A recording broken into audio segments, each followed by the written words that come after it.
राधे राधे दोस्तों, स्वागत है आपका हमारे इस YouTube चैनल में। कैसे हैं आप सब, ये बताने के लिए कमेंट बॉक्स में जय माता दी आप लिख दीजिए।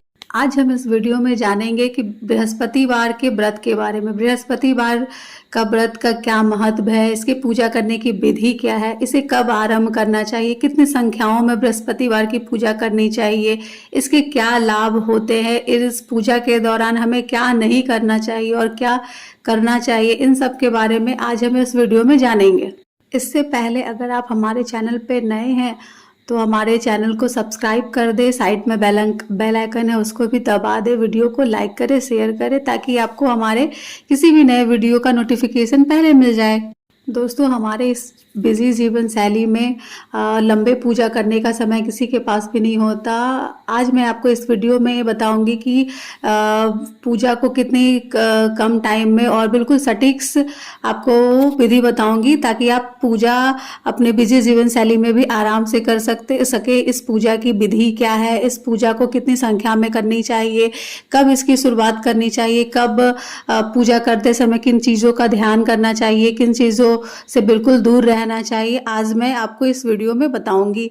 तो चलिए शुरू करते हैं आप इस वीडियो को। तो दोस्तों, सबसे पहले आप ये जान लीजिए कि बृहस्पतिवार के पूजा में किन की पूजा की जाती है। तो इस पूजा में आपका विष्णु भगवान की पूजा की जाती है, साथ ही साथ बृहस्पति देव की पूजा की जाती है।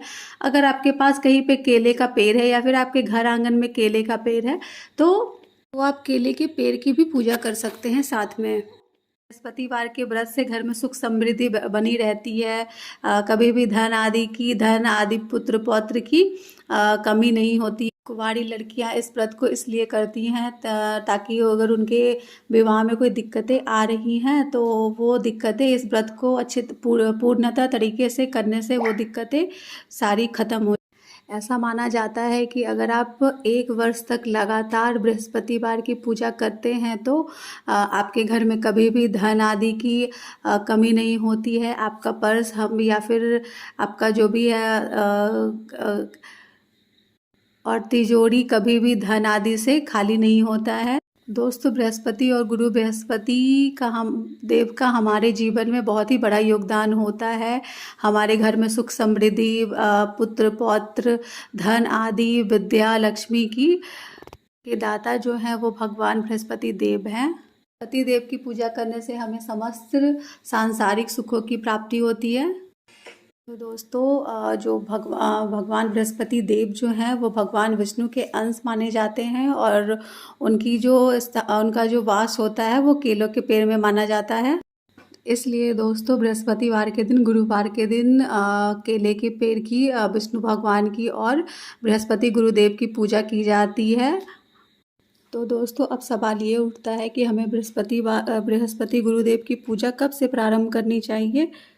तो मैं आपको बता देती हूँ कि बृहस्पतिवार से कम 16 गुरुवार की व्रत करनी चाहिए। 16 गुरुवार का व्रत करने से आपको अपने मनोवांछित फल की प्राप्ति हो जाएगी। 16 गुरुवार आप कीजिएगा और 17वें गुरुवार को आप उस व्रत का उद्यापन कर दीजिए। अब हमें इस व्रत को शुरू कब करना चाहिए। तो दोस्तों, इसे हमें शुरू करने का जो सही माह होता है वो आप पुष या पौष के महीने को छोड़ करके, जो कि दिसंबर और जनवरी में आता है, उस माह को छोड़कर आप किसी भी माह में ये पूजा का प्रारंभ कर सकते हैं। आप किसी भी शुक्ल पक्ष में इस पूजे का प्रारंभ कर सकते हैं। दोस्तों, शुक्ल पक्ष बहुत ही शुभ माना जाता है किसी भी अच्छे कार्य को आरंभ करने के लिए या फिर किसी भी पूजा के लिए। आप इस महीने को काफ़ी अच्छा माना जाता है। तो अब बात ये आती है कि पूजा करने की विधि क्या होगी और उसमें जो सामग्री यूज़ होगी वो क्या क्या होगी। तो दोस्तों, इसमें जो सामग्री यूज़ होती है ना वो हमारे घर में ही रहती है, आसानी से उपलब्ध रहती है। इसमें जो सामग्री हमें चाहिए होती है वो है आपका चना का दाल, गुड़, हल्दी, पीला कपड़ा, थोड़े से केले और एक उपला चाहिए होता है जिसमें हम हवन कर सकते हैं, और एक आपका बृहस्पति भगवान का जो फोटो होता है वो चाहिए होता है। तो दोस्तों जिस दिन से आपको ये पूजा स्टार्ट करनी है, जिस भी आप मंथ से ये स्टार्ट करना चाहते हो, उसके पहले गुरुवार को आप अच्छे से स्नान आदि कर कर तैयार हो जाएं, साफ सुथरे वस्त्र धारण कर लें। जहां आपको अपनी पूजा करनी है, अगर घर में करनी है जहां भी, उस जगह को अच्छे से साफ कर ले। अगर आपके घर में या फिर आसपास में अगर केले का पेड़ है जहां आप पूजा कर सकते हैं, तो केले के पेड़ के नीचे जो जगह होती है आप उसको अच्छे से साफ कर ले। उस पे केला उस पे आप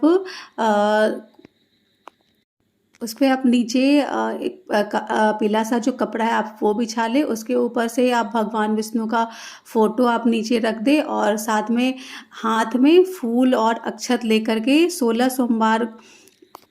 16 बृहस्पतिवार को करने का संकल्प करें। अगर आप अपने मन में किसी मनोकामना को पूर्ण करने के लिए ये पूजा प्रारंभ करना चाहते हैं, तो आप अपने मनोकामना को अपने मन में संकल्प करें। भगवान से कहे कि भगवान, आप 16 बृहस्पतिवार का व्रत करने जा रहे हैं, इस मनोकामना को लेकर के आप इन पे हम पे प्रसन्न हो, हमारे मनोकामना को पूर्ण करें। साथ ही आप ये कहिए कि अगर इस पूजा को प्रारंभ करने में या फिर कोई गलती हो जाती है तो उस गलती को भगवान आपको क्षमा करें।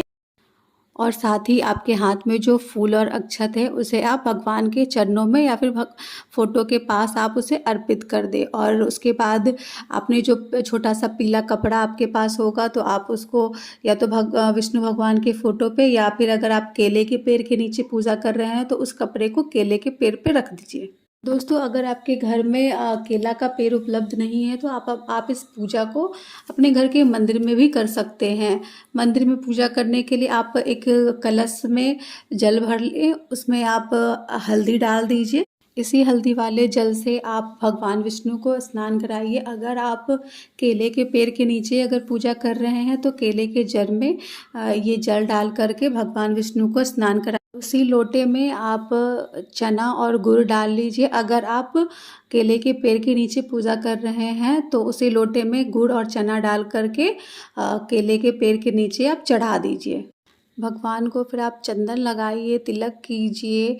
केले के पेड़ के पास अगर आप पूजा कर रहे हैं तो केले के पेड़ को आप धूप दीप ये चंदन कीजिए, तिलक कीजिए, धूप दीप दिखाइए। अगर आप केला प्रसाद में रखे हैं तो केले को चढ़ाइए प्रसाद के रूप में। उसके बाद आप भगवान बृहस्पति जी की कथा पढ़िए या फिर सुनिए।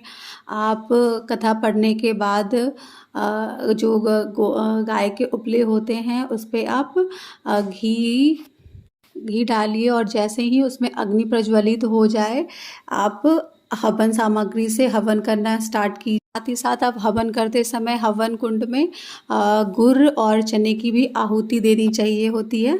आहुति 5 बार, 7 बार, 11 बार, 21 बार आहुति दे सकते हैं। और हम आहुति देते समय हमें किस मंत्र का जाप करना चाहिए? वो मंत्र है ओम गुम गुरुवे नमः स्वाहा। अगर आप हवन कर रहे हैं तो आप स्वाहा बोलेंगे। अगर आप हवन नहीं कर रहे हैं, मंत्र का जाप कर रहे हैं, तो स्वाहा नहीं बोलेंगे। अगर आप हवन कर रहे हैं तो कौन सा मंत्र बोलेंगे? ओम गुम गुरुवे नमः स्वाहा। इस मंत्र के साथ आपको हवन का जाप करते रहना है। उसके बाद आपको भगवान बृहस्पति देव की आरती करनी चाहिए और लास्ट में आपको क्षमा प्रार्थना करनी चाहिए भगवान बृहस्पति देव की। आपको क्षमा संस्कृत में नहीं आती है तो आपको अपने मने भाव से क्षमा प्रार्थना करनी चाहिए कि हे भगवान, मैंने जो आपका ये व्रत प्रारंभ किया है 16 बृहस्पतिवार का, मैंने अपने मनोकामना के अधीन होकर के ये व्रत मैंने प्रारंभ किया है। मुझे पूजा की विधि नहीं आती है, मुझे नहीं पता कि आपकी आराधना कैसे होती है। भगवान, जिस भी तरह मैंने, जितना भी मुझे ज्ञान है, मैंने आपकी पूजा करी है। आप हमारे पूजा से संपन्न हो। जो भी गलती मैंने की होगी अज्ञानता के अभाव में आकर के, आप उस गलती को क्षमा करें और मेरी पूजा को सफल बनाते हुए मेरी मनोकामना को पूर्ण करें। उसके बाद जो आपके लोटे में जो जल है उससे आप, अगर आपके घर के आसपास कहीं भी केले का पेड़ है तो आप वहाँ उसे चढ़ा दीजिए। इस दिन आप केले के पेड़ की पूजा करते हैं तो इस दिन आप गलती से भी केले का फल है जो कि केला, आप गलती से भी ना खाएं। आप केले को सिर्फ पूजा में चढ़ा सकते हैं और उसके बाद आप प्रसाद में इसे बांट सकते हैं। अगर आपको कहीं गाय दिख जाए या फिर गाय मिल जाए तो उसे आप चने की दाल और गुड़ ज़रूर खिलाएं, इससे आपको बहुत पुण्य प्राप्त होगी। दोस्तों अब हम ये जान लेते हैं कि इस दिन हमें क्या नहीं करना चाहिए। इस दिन हमें बाल नहीं धोना चाहिए, बालों में तेल नहीं लगाना चाहिए, खासकर सरसों का तेल तो हमें बिल्कुल भी नहीं लगाना चाहिए, बाल नहीं कटवाने चाहिए और धोबी को कपड़े धुलने के लिए भी नहीं देना चाहिए और घर में पोछा भी नहीं लगाना चाहिए। दोस्तों ये सारी चीज़ें तो घर में किसी को भी नहीं करनी चाहिए, खास करके बृहस्पतिवार के दिन। आपने अगर बृहस्पतिवार का व्रत किया है तो आपको तो बिल्कुल ही नहीं करना चाहिए। अब दोस्तों हम ये जान लेते हैं कि बृहस्पतिवार का व्रत करने के बाद हमें उस दिन क्या खाना चाहिए। दोस्तों उस दिन हमें नमक तो बिल्कुल भी नहीं खाना चाहिए। बृहस्पतिवार के दिन हम खट्टा भी नहीं खा सकते, मीठी चीज़ें खा सकते, पीली चीज़ें का सेवन कर सकते हैं। आप चने की दाल की पूड़ी खा सकते हैं बिना नमक के, आप फल खा सकते हैं, मीठा चीज़ खा सकते हैं। ने आप एक शाम खा सकते हैं, दिन में फल खाइए और शाम को आप अन्न का जो भी सेवन होता है, जैसा कि मैंने बताया आपको कि आप चने की दाल की पूड़ी बना लीजिए, आप बिना नमक के वो खा सकती हैं। पुरुष अगर ये व्रत करना चाहे तो वो 16 बृहस्पतिवार कर सकते हैं। महिलाएं ये व्रत कर सकती हैं जब वो करना चाहें, मुश्किल दिनों में वो ये व्रत छोड़ सकती हैं, वो उन दिनों को गैप करके उसके बाद वो व्रत को कंटिन्यू कर सकती हैं। ये जान लेते हैं कि 16 बृहस्पतिवार का व्रत करने के बाद हमें उसे उद्यापन कैसे करना है। 16 बृहस्पतिवार पूरा होने के बाद हमें उद्यापन के लिए जो सामग्री चाहिए होती है वो सामग्री हमें एक दिन पहले ला करके रख लेना होता है। दाल, गुड़, हल्दी, केले, पपीते और पीला कपड़ा, आप ये सारी चीज़ें एक दिन पहले ला करके रख दें घर में। अपनी सामर्थ्य के हिसाब से दक्षिणा भी रख लीजिए। 16 गुरुवार पूरे हो गए, आप 17वें गुरुवार के दिन आप जैसे पहले बृहस्पतिवार को पूजा करते थे उसी तरीके से आप इस 17वें बृहस्पतिवार को भी पूजा करें। आप पूजा जिस विधि के द्वारा की जा रही थी उसी विधि के द्वारा करें। पूजा करने के बाद आप भगवान विष्णु को जो सारी चीज़ें आपने पहले से तैयार रखी है वो सारी चीज़ें आप उन्हें चढ़ा दें और संकल्प करें कि भगवान मैंने जो 16 बृहस्पतिवार का जो मैंने व्रत किया है आज मैं उसका उद्यापन करने जा रही हूँ। गलती जो भी हमारे द्वारा गलती हुई होगी आप उसे क्षमा करें और हमारे व्रत को सफल बनाएं। पूजा करने के बाद आप अगले दिन वो सारी चीज़ें एक ब्राह्मण को दान कर दीजिए। इस प्रकार से भगवान बृहस्पति देव की पूजा करने से आपके जीवन के जो भी संकट है सारे दूर हो जाएंगे।